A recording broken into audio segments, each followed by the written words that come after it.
So I think that's going to be the most exciting part. Well, let's go with the signature. Let's get it cracking. Game one of these grand finals. The GG boys from Japan in the orange taking on the back squids from Europe in the purple. And let's look at this loadout here, Nine. Any surprises? Well, we do see that NZAP 85, a weapon that's kind of fallen out of favor recently, but like we mentioned earlier, very popular there for the ink armor, although already Yamamichi going down. This is a great opening for the back squids. Kaito getting the splat right there, 430 in this one. Early advantage right now for the back squids, 83 to 100, as that score continues to drop for the back squids of Europe. They've got a 4-3 advantage on the map, and Ashley, they wasted no time at claiming that splat zone. No time at all, and Watson is doing exactly what I said they needed to do, with just neutralizing Yamamichi before he can even get close to anyone else on the team. Echo with the Stingray, another Stingray being deployed by Dynamon. Is Stingray on Stingray.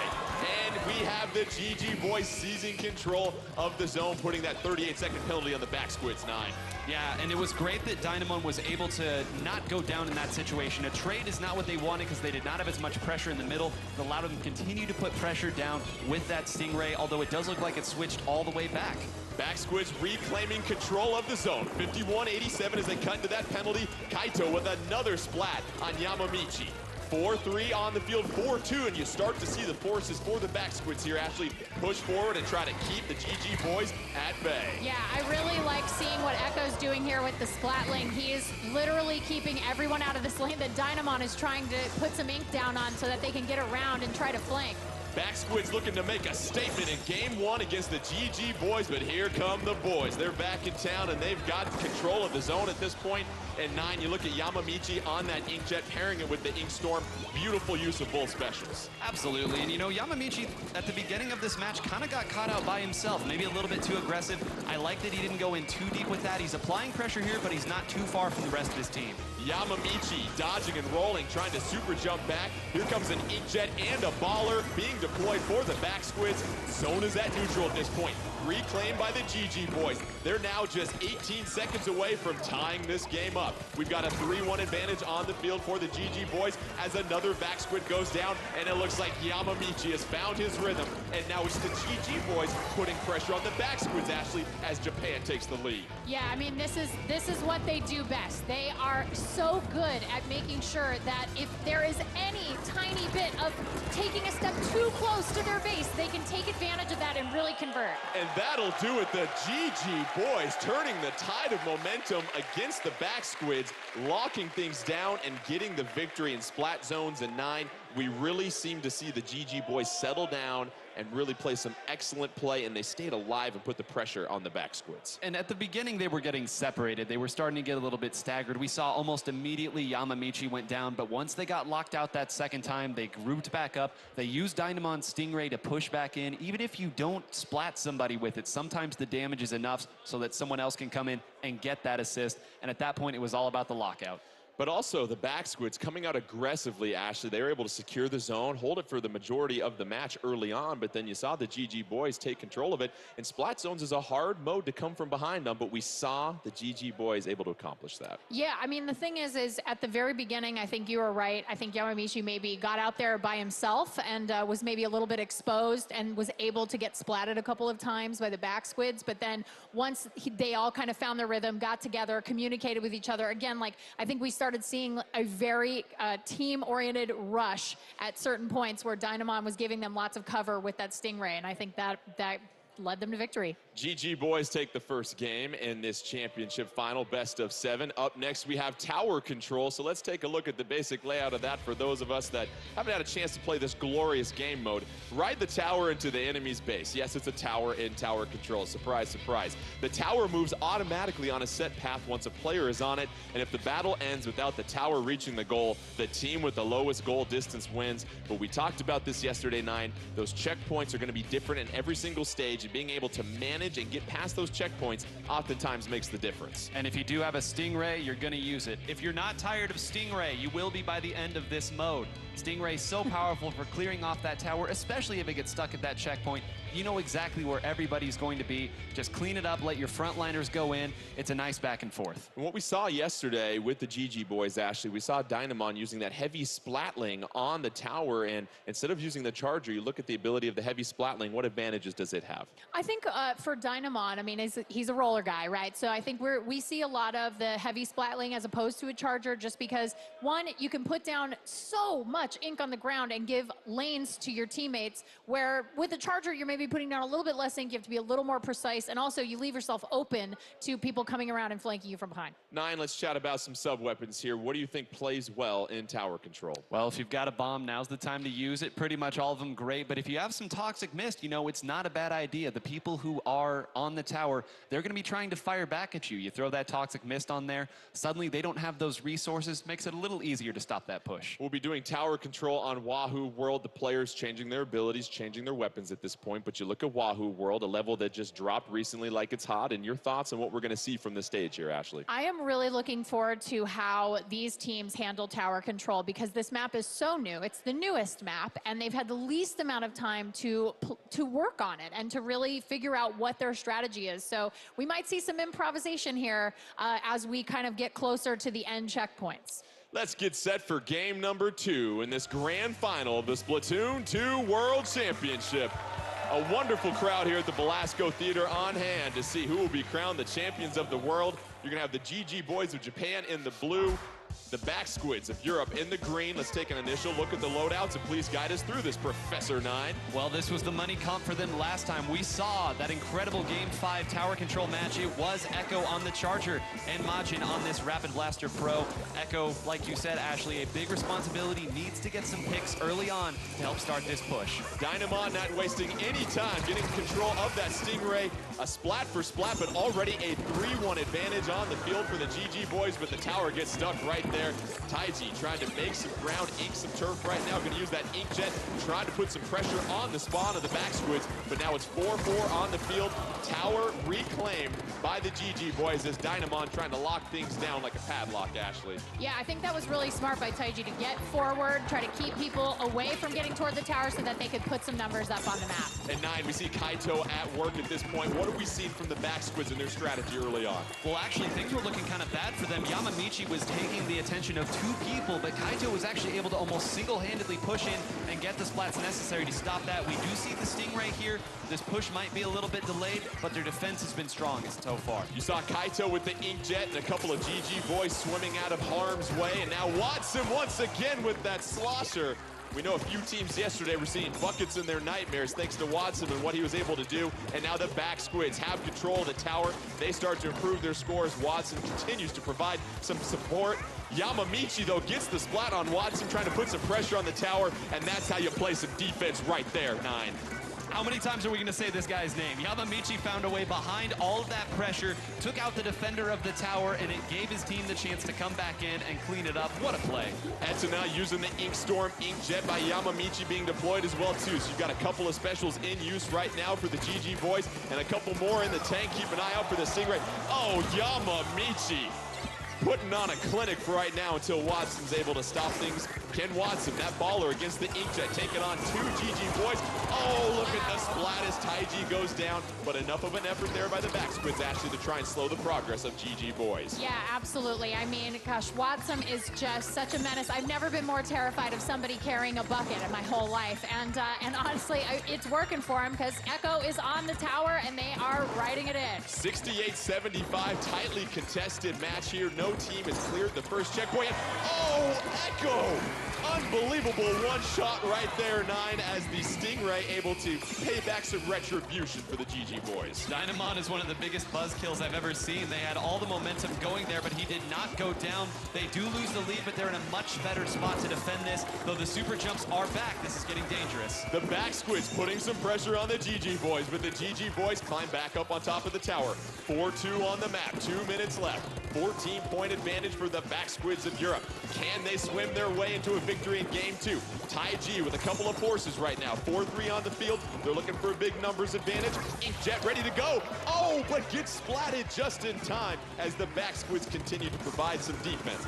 We're at 1:45 here, 9. You've got Dynamon on the tower. What do the GG boys need here to get this push to the checkpoint? Well, they need this to be a big Stingray, and Dynamon once again winning the battle of the Stingrays here. He's not going to be able to get on the tower at the time, so they are going to lose it, but he's going to be able to get some super jumps here. You see both Taiji and Etana jumping in. They're going to need to play very clean right now. Dynamon picking off members of the back squids like he's picking berries right now. 1-0 advantage for our best of 7. The GG boys trying to tie things up here in tower control. You see the baller being deployed by Watson. Can we see that famed defense of the back squids? But no critical splat by the GG boys. 1 minute left. Ink Storm being deployed, and you have an Inkjet ready. But Ashley, back squids getting on the tower. Here's where they have to make this defensive stance. They have to make a defensive stance, but Taiji is making it very, very hard for them right now. He's splatted 2 people. He's on his way back to the tower, dropping bombs immediately, protect himself. You got people from other GG boys jumping into the tower. It is getting crazy out there. 68-54. GG boys on the tower at 9. You look at the clock, and right now it's not on the side of the GG boys. This has to be most likely their final push of the match. It's going to be. He's got to be able to find this Stingray right here. Dynamo not going to get the better of it here. Taiji was there with the assist, but that allowed Watson to sneak back in. Can Yamamichi stay alive long enough here? Watson finally goes down, but because of the geography of this level, it's going to be difficult as a flank comes in. 4-3. GG boys and Yamamichi's got the Inkjet ready. They've got to get past the first checkpoint. 10 seconds left. Can they force overtime? 2 more GG boys remain. Oh, but Kaito picks him out of the sky and pops the Inkjet like a balloon. But we're in overtime. GG boys lose the tower, and the back squids come from behind. About 2 minutes left in that match. They turn the tide. And 9, how about the defense? That's what got them into these grand finals yesterday. They show that tower control defense. You see the passion, the communication, the back squids getting it done. And you can't say enough about Kaito's performance in that game. I know we saw some highlight stuff there at the end, but so often you saw him engaged in those one-on-one duels with Taiji and Yamamichi, 2 of the best frontliners doing it right now. More often than not, he came out on top in those situations, and we will not be bringing out the broom today.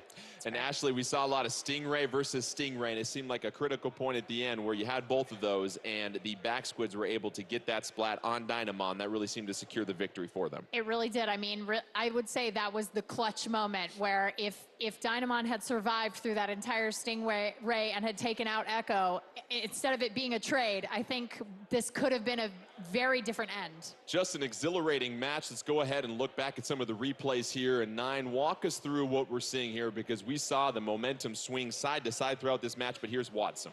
Watson, and when you use a weapon like this on the Slosher, you see that you've got some raised area here. It's going to allow you to kind of take advantage of it. But as we see there, Yamamichi using that stealth jump to come in, put pressure on the tower, and you see they kind of just close in on it. Everyone is aware of where that objective is. And, you know, because of the layout of this level, if you get stuck down there and it moves up, you have to jump back up to the top to get on it. And I'm glad that you mentioned that final splat being so important. They didn't have time to get up there before the respawns happened.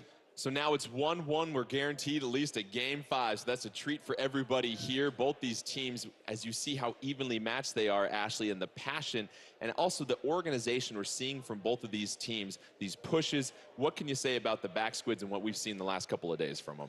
I mean, gosh, I am so impressed with the level of play that they have brought to this tournament. The shot calling has been very good. The communication has been so good. And honestly, seeing them watch each other's backs, it's so different than when you play Splatoon 2 and you're just by yourself and you're playing Turf War. You know, to be able to play on a team of 4 people who are all communicating with each other, I mean, the level of absolute, like, just pro play is so wonderful to see. Well, let's get set for our 3rd game. It will be Clam Blitz, and here's the explanation behind that. You toss clams into the enemy basket. First team to score 100 points wins. Find clams scattered around the stage. Round up 10 clams to receive a power clam, which resembles a football, which it's not a court 9, but it's on a what? Field is the magic word we're looking for. You'll still get the sporty sports, my buddy. I tried to set you up. I'm not going to entertain you.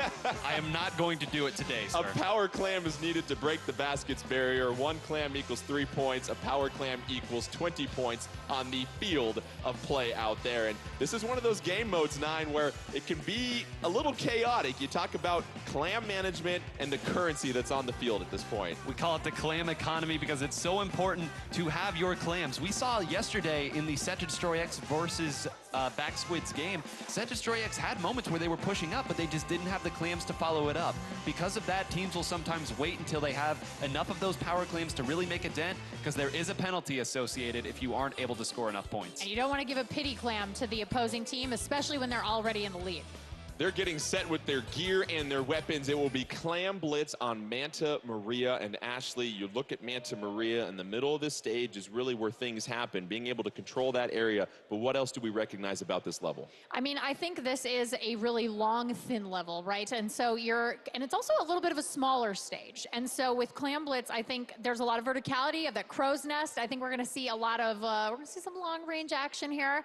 I'm hoping Dynamon's on that splat lane again, and I think Echo is almost definitely going to be on a charger. Players in the lobby, they're getting set still, and we talk about having the power clam here, 9, and obviously it gives up your position, but these teams are so good at communicating. Let us know a little bit more about how these teams break down these stages and communicate where people are and some of the terms they use. Well, the easiest terms that you'll see are left and right. Sometimes simple is best. The real key is making sure they're quick call-outs because you have to know where the opponent is at now.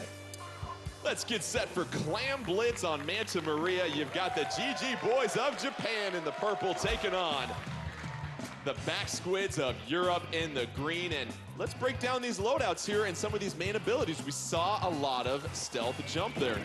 Anytime you have a long map like this, you know you're going to see a lot of super jumps coming back in. It's just an inevitability. If you're going to do that, very common to see some stealth jump to just make it a little bit easier. Kaito getting the splat on Yamamichi early in this one. 4-3 advantage for the Back Squids. Neither team with a power clam at this point. You're looking to get 10 clams to get that power clam. You, of course, can share clams with your teammates if you pass them off. And when you get splatted, Ashley, you're giving up clams as well. Yeah, you're giving up the clams to potentially to other team, but if you can keep them away from it at least until they disappear, you're probably in a much better place. Watson with that slosher trying to cover some ink. And 9, we talk about this. You focus on the objective of the game, but you want to make sure you cover the turf and give your team plenty of space to move around. Right, the fundamentals of the game never go away. You make sure that you control that turf, you give yourself the lanes, and it's an added benefit here in Clam Blitz. You can see the clams that are under your turf, so it's one more reason why you need to control the map. Dynamon with a power clam. You see the GG boys trying to be the first ones to get on the board, waiting to find an opening. Looks like he has a chance here if he can toss the power clam.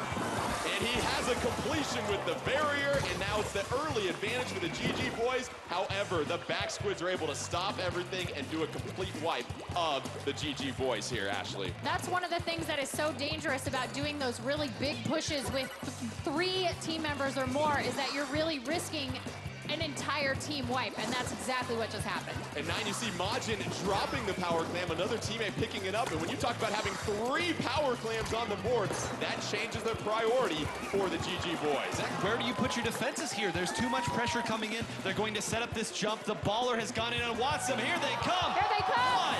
1, 2, 3. Execution is flawless from the Back Squids. You saw the baller roll in there, explode, and 3 super jumps by the goal. You can't write it any better than that, 9. That is exactly what you want to see. Textbook play, but you're seeing now Dynamon going to try to do the exact same thing. You see 21 clams there at the top of the screen, so they have the resources they need. They're going to need their own slosher deco to build up a baller, though, before they can get too deep. Dynamon with the power clam, trying to chase down a few members of the Back Squids. Back Squids shifting to more of a defensive focus right now. They see the threat coming. Oh, Dynamon with 2 direct shots. That rapid blaster at close range can still get the job done. Dynamon trying to avoid the splat, but gets hit by the Back Squids, and now it's 2:15 left. 3-2 advantage on the field. And once again, Ashley, that defense from the Back Squids showing its head. All you have to do at this point, if you're the Back Squids, is play really great defense. And unfortunately, Itona has a ball ready to go. So if GG Boys can get a couple of power clams going, I think this could be real dangerous for the back squids. Under 2 minutes left. Etunut getting the power clam. However, you've got another one for the back squids at this point. And 9, both of these teams have a stiff penalty, so it's going to be a coordinated effort if you're looking to improve your score. It is, and I love the way that back squids have been playing this defense. They know that they can't let the baller get close. This might be an awkward angle for them to hit in. They do score, but I don't know if they were able to get any other jumps. You see Taiji coming in is actually able to go through and gets a crucial double kill. Huge. We'll see if this is going to be enough. The next baller comes in. Taiji, and you saw the other power clam, and now the GG Boys are building up their lead. 29-40, but a 30-point penalty. Look at the timer at the top of your screen as well, too. That still has plenty of life to it. You can keep tossing clams as long as there's some purple there. GG Boys looking for one more clam. Can it get there in time? Oh! The door is closed on Taiji, but they have built themselves a 17-point lead. 1 minute left. If you're the back squids here, Ashley, you got to shift from defense to offense at this point. They're going to have to get very aggressive, but they're also going to have to be really careful because, again, you're going to have to make that run successful. Otherwise, it could end in a team wipe. Echo with a power clam at this point. 42 seconds left. You see the bubble blower special ready to go. A power clam on the field for the GG Boys. And 9, you've talked about it. It's clam management at this point. Are there enough on the field for the back squids to make a comeback? Well, anytime you see 15 or more, or 20 or more at this case, that means that there's not a lot of clams for you to work with. They're going to need that power clam and a lot more points. Watson's going to be forced to use this baller pretty far out. They're going to have to make this push the old-fashioned way, and it looks like they might. Oh, the GG Boys able to shut the door on the push of the back squids. And here comes Yamamichi. They're going to go ahead and just to get the KO, they send the back squids to the canvas on Clam Blitz, and they're now up 2-1 in these grand finals. And that's what we saw. We knew that the back squids had to become more offensively minded here, 9. And because of that, the GG Boys were able to play some defense and then close the door on this match. And that was just dirty. They snuck behind there. You saw at the top of the screen, one of the members of the back squids had super jump there. They thought they had it, but that allowed the GG Boys to sneak behind them, score, and there was no one there to play defense. And Ashley, we saw at the end of this game, the job that the GG Boys did of gathering the other clams to make sure there wasn't enough money in the bank for the back squids to make a comeback. Yeah, I mean, that is part of the game. It's a strategy to play a little bit of keep away with the remaining clams on the field. And so they did an excellent job of getting in the lead and then saying, you know what, all we have to do at this point is just keep the clams away from you so you can't get any more points. One of the highlights of this matchup, 9, was this 3-player super jump into the baller. Oh. You called it as it was happening. Beautiful. Show us what we're seeing right here as 3 power clams on the side of the back squids. Well, you can't draw it up any better than this. You see Watson was able to sneak all the way back through. He even jumped down there to the bottom in order to make sure that his team had just a little bit more. Taiji got there, but got there just a little bit too late. And Taiji, once again, this time, sometimes the great players make great plays. You see a full wipe there when Taiji was in a bad situation that allowed his team to jump in and was really the MVP of that game.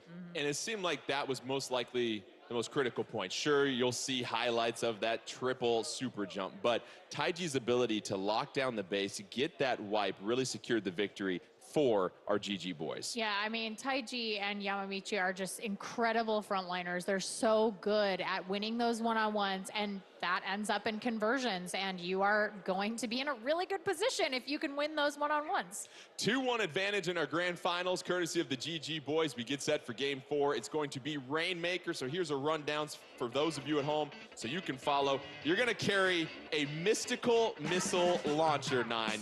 Love that term right there. Called the Rainmaker to a pedestal in the enemy base.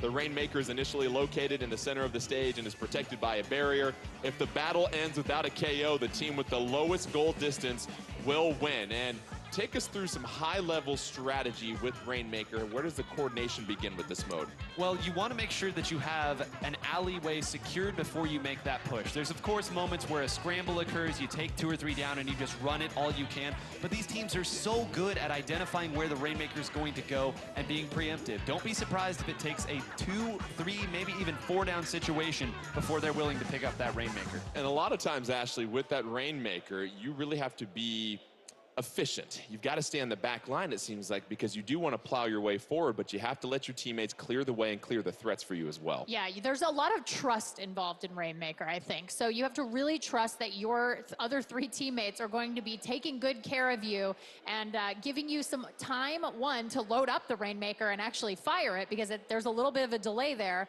And on top of that, create those lanes for you to get you closer to the goal. And you look at Camp Triggerfish, which is the stage that we'll be doing Rainmaker on, and what do you notice about this stage as it pertains to Rainmaker and how you navigate this map here, Ashley? Well, we have that giant gap in the middle of the map, and I think that ends up being a little bit of there's a little bit of a back and forth across the way, as you would as summer camp, of course.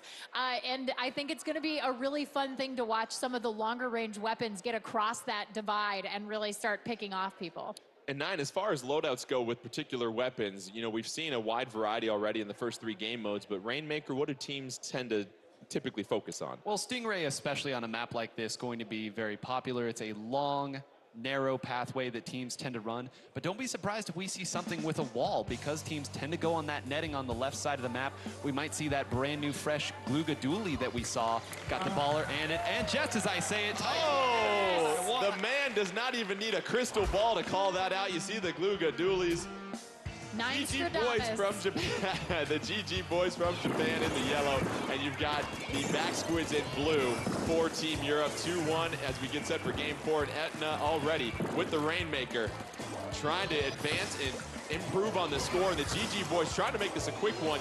You see the suction bomb in the way of Etna, just being very patient as his teammates can clear things out. And 9, this is one of those game modes, if you blink, it could be over. I was about to say that exact thing here. It's not going to be enough. They are going to be able to slow it down there, but you can see there's still 3 members there. This one's going to go even further, and Yamamichi is all up in them right now. Yamamichi trying to clear out the threats, but the back squids do a great job of fortifying their base. You've got a 4-1 on the field advantage for the back squids, and they're going to go take that Rainmaker and just clear it on out of here. You clearly don't want that right by your base. They're going to just guard it and let it reset.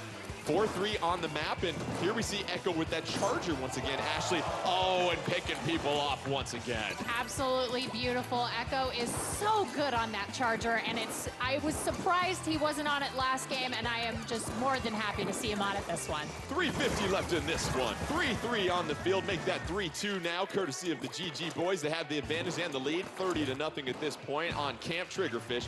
And what we've seen already, 9, is every single stage has a particular route you can go with the Rainmaker, and the GG boys wasting no time building this lead. They're being kind of greedy here. You see they're putting pressure on both sides at the same time. There is that nice little ink rail that kind of allows you access to both sides, which is not something that was there in the Splatoon 1 iteration of this game. Already they're going for more. You see Etna does get taken out pretty quick. This is a good Stingray. It's going to do just enough to take them out there as a 2-down situation. Again, it's solid defense, but we got to see some offense. Echo getting the splat on Dynamon and stopping the movement of the Rainmaker at that point. Kaito using that splatter shot, trying to create some more ground for his team to operate. Great defense so far from the back squids, but we haven't seen a shred of offense from them. Inkjet ready to go for Kaito. You've got Watston on the ground with that slosher. 3-3 on the field, 3-2 advantage, and this is maybe where the back squids can make an offensive push, but they have to deal with Dynamon and that Inkjet, Ashley. Yeah, that is very dangerous. It looks like Watson just got splatted, so it just gave Dynamon a whole lot of real estate to work with Itona right here. Got people jumping in already. Here's Yamamichi. Now, again, you've got 3 of the GG boys right there on top of the Rainmaker. 2:25 left in this one. 2-1 advantage in the games. If the GG boys can get this, they'll have a huge 3-1 advantage getting set for game 5. However, a couple more splats. Yamamichi getting splatted by Etna. Etna with those dual squelchers putting in some work right now. 2:10 left in this one. 4-4, plenty of time here. However, if you're the GG boys, you know that you've got the lead. Do you shift to a defensive mindset here, 9? I don't think you change up the game plan whatsoever. As long as you play within yourself and you don't go too crazy here, I think you can play offense. That's not a spot you want to be. I'm a little bit surprised to see him moving towards the Rainmaker here. There might be a chance for a push on this left side. Majin trying to keep a couple of the GG boys at bay with that rapid blaster. Here comes Echo with the Rainmaker. Baller on baller crime. Those both negate each other, but you see the splat on the left-hand side of your screen. Echo needs a convoy. Looking for some help to help improve that score. You've got those cargo nets. It's going to be very difficult to navigate. Trying to avoid the splat option.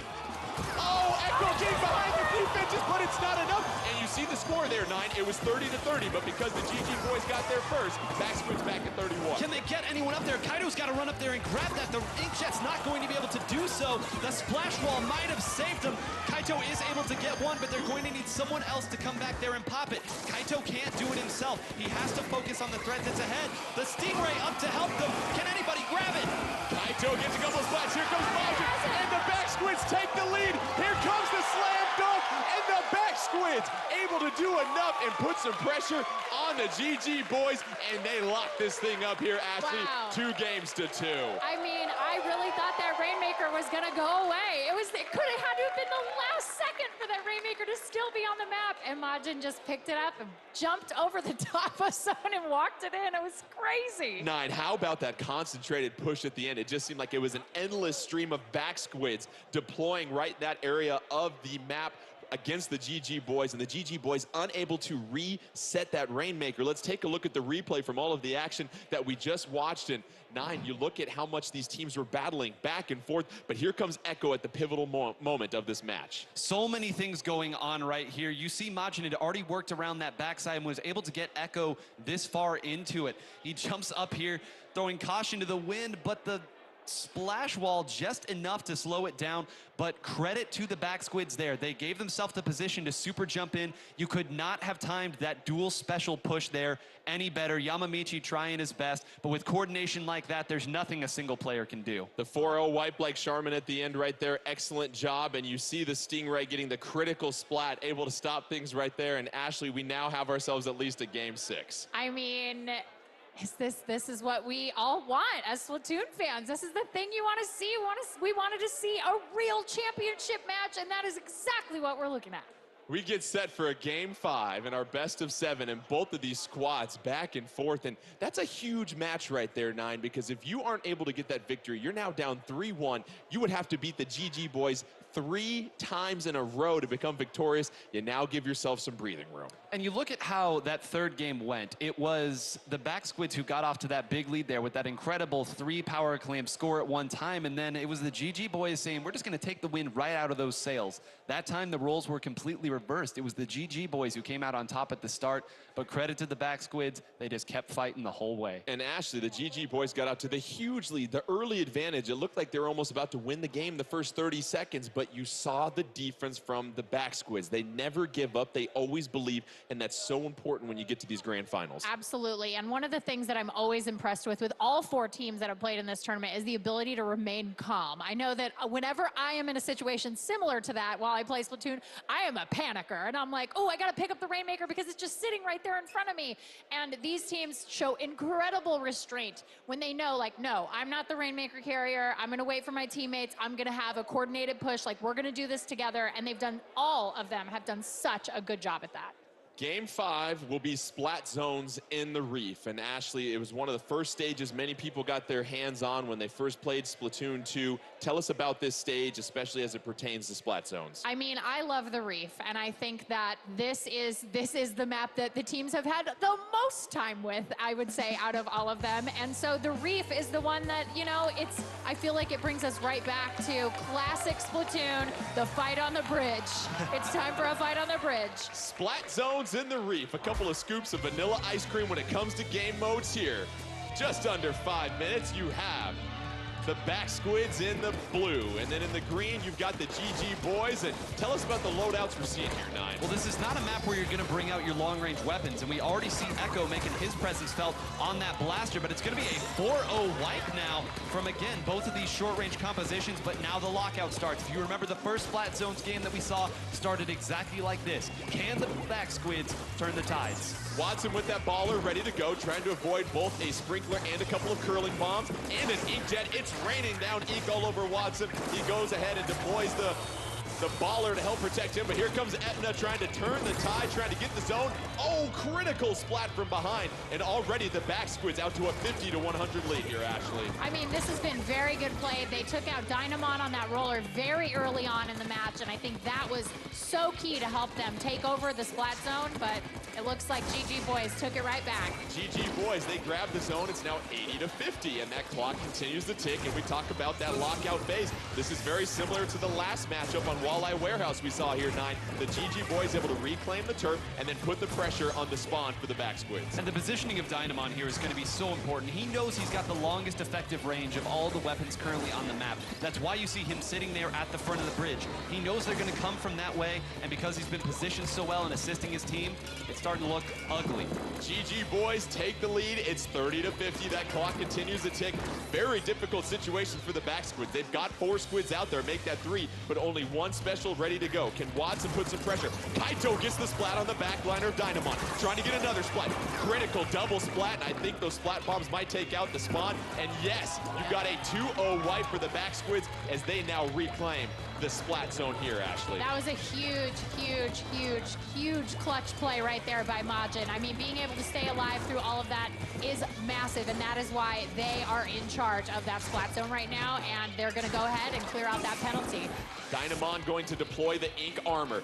You see the lead at the top of your screen, 13-39. GG boys trying to make it a 3-2 advantage. That clock continues to tick, but it's 3-1 on the field. A couple of specials ready to go for the GG boys, 9. And that was one of the most crucial 1v1s. And unlike earlier in the set, this time it was Taiji beating Kaito on that. You saw them both stopping and just shooting at the opponent, but Taiji won that. They were really close to getting the lead. 13-26. You see the GG boys are having to overcome and erase that penalty they currently have, but they have a 13-point lead, 2:18 left. Taiji in the ink dip. Oh, he gets Kaito, but he's hungry. He wants some more. He's going after a few more back squids. Unable to eat right there. Here comes the baller. Watson trying to get into that zone. Enough to get a few sprinkles of ink in the splat zone, but it's not enough. GG boys about 20 seconds away from victory, and Watson goes down. And 9, it looks like this is when the GG boys take control of everything, close it out. Looks like it's going to be no issue whatsoever, and they get the victory. They make it 3-2 as we get set for Game 6. Second verse, same as the first. Exact same thing there. They came out into the lead, all guns ablazing there, but the lockout phase, you just saw the GG boys a little too good at it. Japan really focuses on splat zones. They run a lot of splat zones only tournaments, and you saw right there as we see Dynamon there coming out on top of that scorecard. And Ashley, was very similar to the first match of splat zones, like 9 pointed out. The back squids taking the early advantage, but the GG boys really settling in, recapturing the zone, and then locking out the GG boys by really dominating their spawn. Yeah, I think that we tend to see the GG boys come out really aggressive on splat zones, and basically the strategy there is we're going to come out really aggressive. If we can take over that splat zone, great. But if not, that's okay. We have plenty of time to regroup, take it back, and go ahead and move forward from there. So I think that they have enough time and sort of the luxury of being really aggressive on that first push because they can always just come right back. And 9, you talked about a big-time 1v1 matchup. Let's roll back the replay and see what you were referring to. This was a moment where really this game changed. You had the back squids really with the GG boys on the ropes. Yes, and right here, Taiji did a great job of using the cover of Dynamon to move in. You see taking out Watson there, and right there you can just barely see them both shooting at each other. A little bit of strafing there, but Taiji taking that completely compromised the bridge. One more goes down off screen, and it just fell together. They get the wipe against the back squids at that point. You saw the back squids only 13 seconds away from tying them. So we now see some of the great defense the back squids play. The GG boys give them a taste of their own medicine. We now get set for Game 6. It'll be tower control on Moray Towers, Ashley. One of the most notorious levels. Obviously, and Moray also Towers. A Smash Brothers level. It is, yes. So let's go ahead and talk a little bit more about what we see here with Moray Towers, especially with tower control. Oh man, I mean, Moray Towers, I think you're going Chargers all day long. Echo's gonna be on that Charger 100%. We are gonna see some Stingrays all day. It's gonna get crazy out there. And 9, what do you think is going through the mind of the GG boys? They're one victory away from capturing the World Championship. And if you're the back squids, you were in this situation yesterday. You were down 2-1 against Set to Destroy X, and you're able to win the next 2 games to make your way to the finals. Tell us about what's going through the minds of these players, most likely. Well, the back squids, no stranger to important wins on tower control. One of the greatest games I've ever seen played yesterday. They have to be confident. They know that this is a back and forth situation. They're not being outmatched. They know that if they execute, they can bring it to them. And I think it's almost the exactly same thing coming from the GG boys. It's just a matter of, all right, we're here. We know how we want to play this. Let's just do our thing and we'll get that win. Players still in the lobby, selecting their gear. Big time match, of course. If the GG boys get the victory, they are your Splatoon 2 world champions. Back Squids trying to force a game 7 if they can get a victory here. Tower control last time, Ashley. The Back Squids get the victory there. We saw how well they're able to play defensively late in that match. You figure Moray Tower, though, you got to have those long-range weapons to play some defense. Let's get set. Game 6, Tower control. GG boys from Japan. Looking for a victory. Just one win away from a world championship. Can the Back Squids, with their backs against the wall, make it a game 7? In the turquoise, you've got the GG boys of Japan. In the pink, you've got the Back Squids of Europe. And already, we look at some of these loadouts here, Nine, and just a few long-range weapons that we see. Only a few, but something to keep in mind is that 2 members are using a burst bomb weapon here. They're trying to use that so that they can pressure these long-range weapons. They know Dynamon is going to be able to sit back here on this flatling and make it very painful for them. And right now, it's not working for them.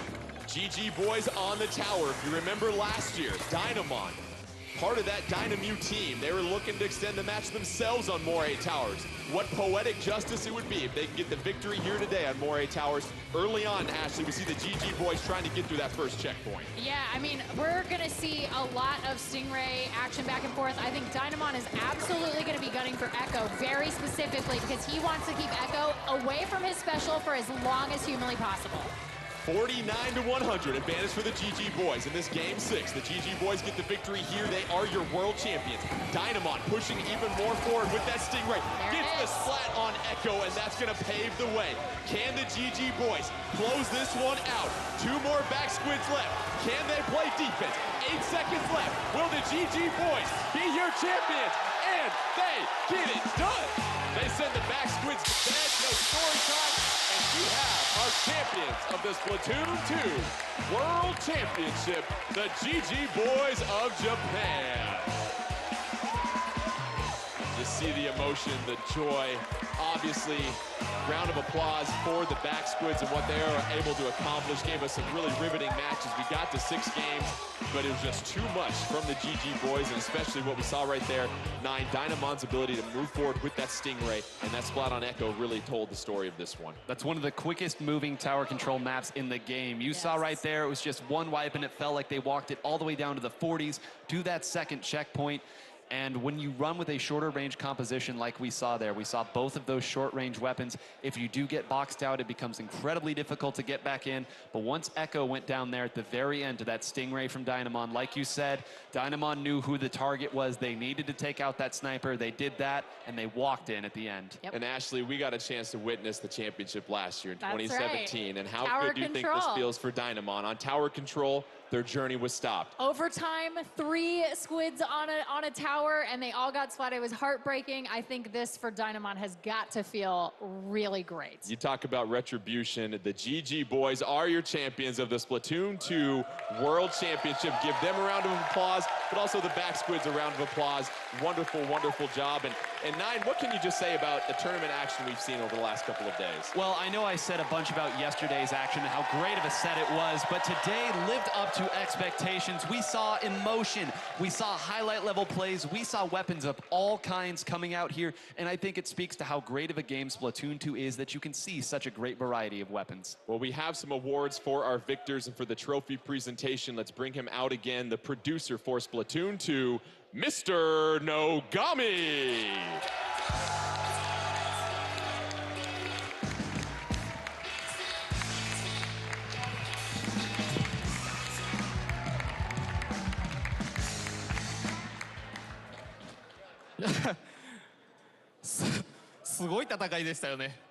Wow, what a great final battle. もう後ろで見ていてまだドキドキが止まらないです。 I'm still all worked up over seeing that. I can't believe it's over. 優勝した日本チームの皆さん、本当におめでとうございます。 I want to say congratulations to our champions, the Japan team. はい。じゃあ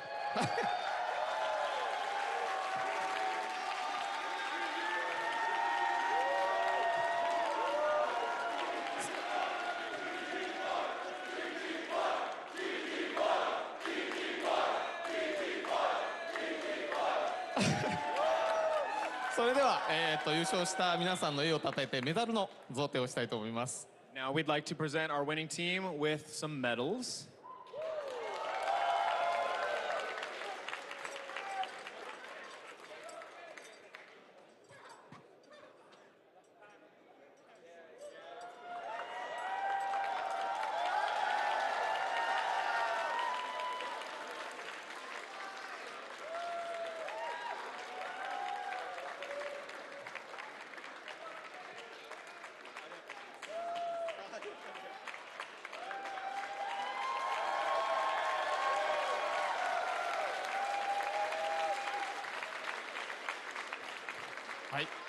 それからトロフィーがありますね。And we also have a trophy. Let's bring it out.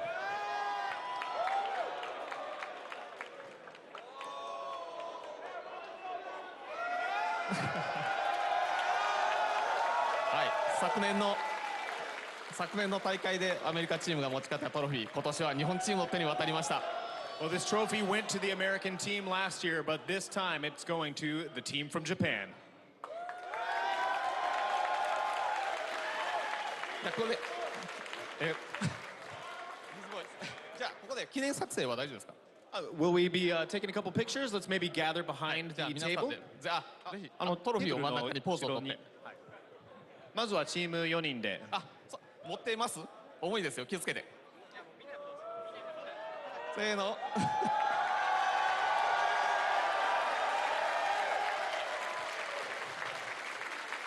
And Mr. Nogami, do you want to そうです join? ね。じゃあちょっと僕も入らせてもらって皆さんで記念撮影を。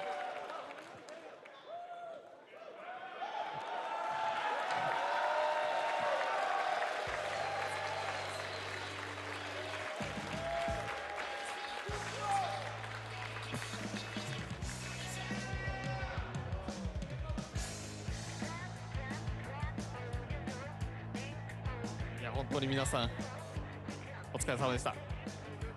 Good work today, everybody. でもヨーロッパのチームも本当に素晴らしい戦いでした。 And we also saw some excellent play from our European team. Let's give them a hand. はい。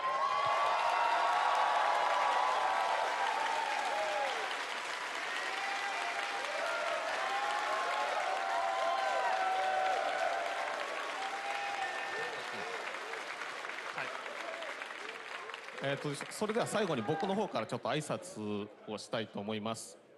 いいですかね。And I'd like to continue with some comments from my end as well. じゃあこのままもう行っちゃいますよ。はい。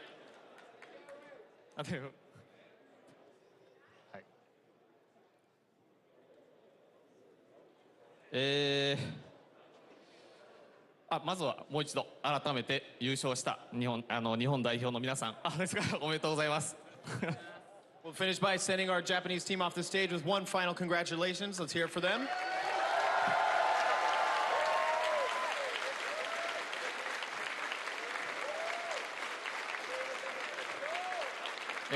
それから本当に出場したアメリカ、ヨーロッパ、ニュージーランド、オーストラリアすべてのチームの健闘を称えたいと思います。皆さんも拍手してあげてください。And we want to hear some applause for all four of our teams from America, Europe, Australia, New Zealand, and Japan, showing us excellent play over these last 2 days. はい。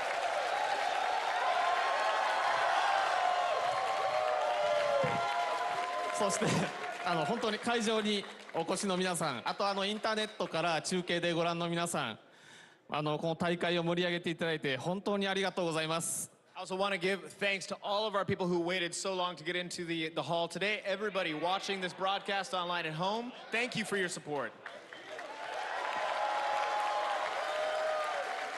いや本当に全てのチームが全力を出し尽くしたもう素晴らしいもう手に汗を握る戦いの連続だったと思います。My hands haven't been able to stop sweating from the spine-tingling matches we saw continue one after the other, and I think you can safely say that all of our players left everything they had on the turf.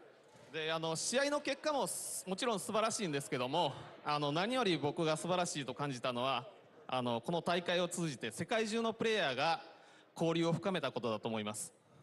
And while the results of the tournament are certainly something special, the thing that makes me happiest is to be able to hold a tournament like this that brings players together from around the world and allows them to extend and deepen their sense of community with each other.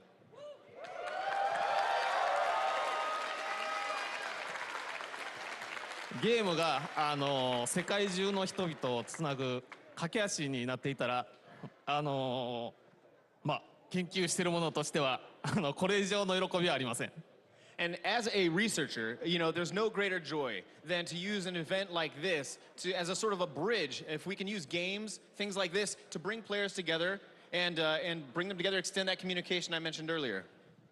スプラトゥーン2を応援してくださって支えてくださった全世界のファンの皆さんに改めてお礼を申し上げたいと思います。ありがとうございました。And I want to use this opportunity to sincerely thank all of our fans around the world for their continued passion and support for Splatoon 2.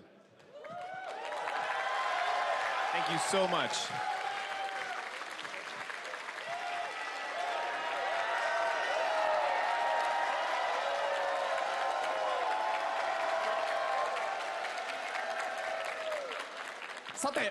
さて、そんな皆さんにここで一つ私からお伝えしたいことがあります。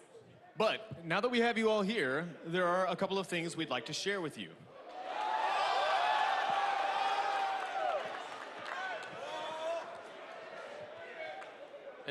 発売前のスプラトゥーンダイレクトで、アップデート、武器やステージのアップデートは2018年7月発売から1年で終了するとお伝えしていましたが、はい、この度武器のアップデートを2018年12月まで継続することにしました。So, before Splatoon 2 launched, we had a Splatoon 2 Nintendo Direct in which we announced that we would be continuing to support the game with updates for up to 1 year after its release, or until July 2018. We're here to tell you that we'd like to continue updating weapons for the game until December of this year. That means new weapons. ステージもあと少しだけ追加します。 New weapons, but we'll also be adding a couple stages, so keep a lookout for those. 映像出ますかね。 So let's see if we can get a video of that. I'd like to show you a little video. Those stages and those weapons. Let's call for it. See if we can get